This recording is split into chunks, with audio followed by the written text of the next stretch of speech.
በላስታ ላሊበላ በታላቁ ቅርስ ገነቴ ማርያም ቤተክርስቲያን ቅጥር ግቢ ውስጥ የድሮን ጥቃት መፈጸሙ ተሰማ።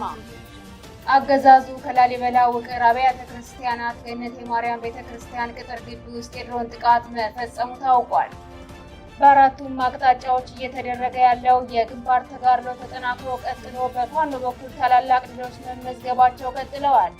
በዚህ ተጋድሎ በወሎ ቀጠና በተለያዩ አቅጣጫዎች በተደረገ ዘመቻ በደሴ ዙሪያ የሚገኙ በርካታ ቀበሌዎች በፋኖ ቁጥጥር ስር ገብተዋል። ሰራዊቱ በፋኖ የተመታበት አገዛዙ በሱ-27 እና በሱ-30 የታገዘ በአማራ ክልል የተለያዩ አካባቢዎች የአየር ድብደባ እንዲፈጸም አስቸኳይ ትዕዛዝ መስጠቱ ተሰማ። የአየር ጥቃቱ በተለያዩ አካባቢዎች ይባል እንጂ ዋና ትኩረቱን ያደረገው በወሎና አካባቢዋ መሆኑን ተመላክቷል። በሸዋ ቀጠናዎች የሚደረገው የግንባር ተጋድሎ ተጠናክሮ ቀጥሎ አንኮበር ሚሊሻና የአድማ ብተና ኃይል ላይ እርምጃ ተወስዷል። አድማጭ ተመልካቾቻችን ተጨማሪ የግንባር መረጃዎችም አሉን፣ በዝርዝር እንመለከተዋለን። ሰላም ጤና ይስጥልን። የጥቁር አንበሳ ሚዲያ አድማጭ ተመልካቾቻችን እንደምን አምሽታችኋል? ለተሰኞ መስከረም 19 2018 ዓ.ም መረጃዎችን ይዘን ቀርበናል። ከዜናዎቹ ጋር ሰናይት አያሌው ነኝ። አብራችሁን ቆዩ። ወደ ዝርዝር መረጃዎች አልፋለሁ። በላስታ ላሊበላ በታላቁ ቅርስ ገነቴ ማርያም ቤተክርስቲያን ቅጥር ግቢ ውስጥ የድሮን ጥቃት መፈጸሙ ተሰማ። አገዛዙ ከላሊበላ ውቅር አብያተ ክርስቲያናት ገነቴ ማርያም ቤተክርስቲያን ቅጥር ግቢ ውስጥ የድሮን ጥቃት መፈጸሙ ተሰምቷል። ዛሬ ረፋድ በቅጥር ግቢ ውስጥ የድሮን ጥቃት እንደተፈጸመ የተናገሩት የመረጃ ምንጮች በነበረው ከፍተኛ ንዝረት ቅርሱ ጉዳት ሳይደርስበት እንዳልቀረ ገልጸዋል። በተፈጸመው የድሮን ጥቃት በሰው ሕይወት ላይ ምንም አይነት ጉዳት እንዳልደረሰም ተመላክቷል። በአራቱም አቅጣጫዎች እየተደረገ ያለው የግንባር ተጋድሎ ተጠናክሮ ቀጥሎ በፋኖ በኩል ታላላቅ ድሎች መመዝገባቸውን ቀጥለዋል። በዚህ ተጋድሎ በወሎ ቀጠና በተለያዩ አካባቢዎች በተደረገ ዘመቻ የደሴ ዙሪያ ቀበሌዎች በፋኖ ቁጥጥር ስር ገብተዋል። ወሎ በከፍተኛ ድል የተጀመረው የፋኖ የግንባር ተጋድሎ ትናንት 5ኛ ቀኑን ያስቆጠረ ሲሆን በርካታ ወረዳዎችና ከተሞች ከጠላት ነፃ መውጣታቸውን የፋኖ ወታደራዊ ምንጮቻችን ገልጸዋል። በቀጠናው በተካሄደው ውጊያ ነፃ ከወጡ ወረዳዎች በተጨማሪ በርካታ ወታደራዊ አመራሮች በምርኮ ተይዘዋል። ከተሞችንና ወረዳዎችን የተቆጣጠረ የፋኖ ኃይል የደቡብ ወሎ ዞን የጸጥታ ቢሮ እጩ ባንዳዎች ላይ እርምጃ ወስደዋል።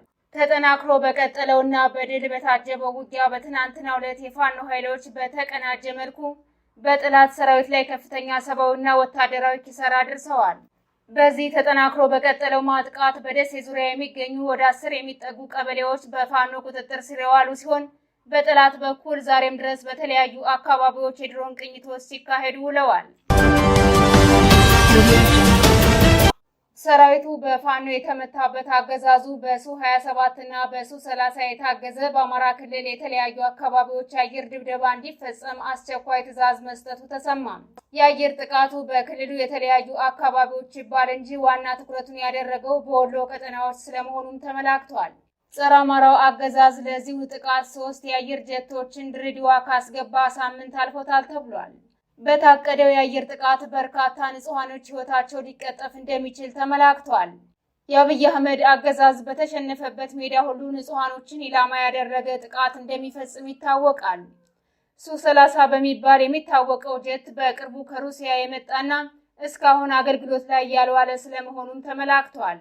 እንዲሁም ሱ-27 ጀት በተመሳሳይ መልኩ የአማራ ሕዝብን ለማጥፋት ለግዳጅ የተዘጋጀ ነው ተብሏል።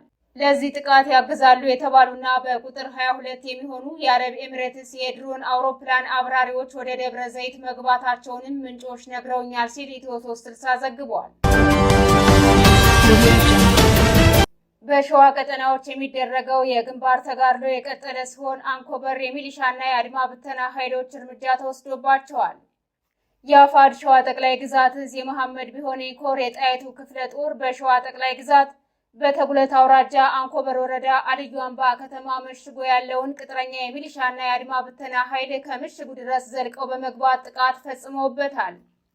የጣይቱ ክፍለ ጦር የ2ኛ ሻለቃና የ4ኛ ሻለቃ የፋኖ አባላት በጥምረት በመሆን ባላቸው የተጠናከረ የውስጥ መረጃ መሰረት የአድማ ብተናና የሚሊሻ ኃይሎች ምሽግ ድረስ ዘልቀው በመግባት በርካቶችን ሙትና ቁስለኛ አድርገዋቸዋል። በተመሳሳይ ከሸዋ ሳንወጣ ትናንት የአማራ ፋኖ ህዝባዊ ድርጅት ሸዋ ጠቅላይ ግዛት እዝ የመሐመድ ቢሆኔ ኮር አካል የሆነው ደጃዝማች ተሰማ እርገጤ ክፍለ ጦርና የአስቴጎማ ተራራ ክፍለ ጦር ከአባት አርበኞች ጋር በጋራ በመሆን በተጉለትና ቡልጋ አውራጃ ሳንሲት ከተማ መሽጎ የነበረውን የአገዛዙ ኃይል ሙትና ቁስለኛ አድርገውታል። በተጨማሪም የአስቴጎማ ተራራ ክፍለ ጦር በአንጾኪያ ጋምዛ ወረዳ ከሚንቀሳቀሰው የብልጽግና ጥምር ጦር ጋር ላለፉት 9 ተከታታይ ቀናት እያደረጉት ባለው ለአስጨራሽ ውጊያ ከፍተኛ ድል ማስመዝገባቸውን የፋኖ ወታደራዊ ምንጮች ተናግረዋል። እዚህ ተጋድሎ ለተከታታይ ቀናት የተመታው የጠላት ኃይል ከኬሚሴ በርካታ ኃይል የተላከለት ቢሆንም በ3 አይሱዚ በ2 ፓትሮልና በአንድ አምቡላንስ ሙትና ቁስለኛውን ሰብስቦ ወደ መጣበት እንዲመለስ ተደርጓል ብለዋል። አፋባሃ ምዕራብ አማራ ቀጠና ቴዎድሮስ ዕዝ 5ኛ ክፍለ ጦር ወንበርማ ብርጌድ ፋኖች ሽንዲ ከተማ በመግባት ጥቃት ፈጽመዋል። በከተማዋ በተፈጸመው ድንገተኛ ጥቃት የጠላት ሰራዊት ሙትና ቁስለኛ ከመሆናቸው በተጨማሪ በርካታ የነፍስ ወከፍ መሳሪያዎች በፋኖ እጅ ገብተዋል። ወንበርማ ብርጌድ ፋኖች ወደ ከተማዋ ዘልቀው በመግባት ወረራ የፈጸመውን የብልጽግና ኃይል ሙትና ቁስለኛ ማድረጋቸው ታውቋል። በተመሳሳይ የአማራ ፋኖ ብሔራዊ ኃይል ሰሜን አማራ ቀጠና በላይ ዕዝ ዳግማዊ ቴዎድሮስ 5ኛ ኮር ፋኖች ትናንት መስከረም 18 2018 ዓ.ም ምክትል ሻለቃውን ጨምሮ 5 የጠላት ወታደሮች ላይ እርምጃ ወስደዋል። ጸዳ ከተማ ዙሪያ በመንቀሳቀስ ፋኖ ልጆቻችሁን አምጡ በማለት ህብረተሰቡን ለማወናበድ የሞከረው ሰራዊቱ ያላሰበው ጥቃት ተከፍቶበት ሙትና ቁስለኛውን ይዞ ተመልሷል። የተወደዳችሁና የተከበራችሁ አድማጭ ተመልካቾቻችን ለዛሬ ያዝንላችሁ መረጃዎች እነዚህን ይመስሉ ነበር። የዩቲዩብ ቻናላችንን ላይክ፣ ሼር፣ ሰብስክራይብ እንድታደርጉ በአክብሮት እንጠይቃለን።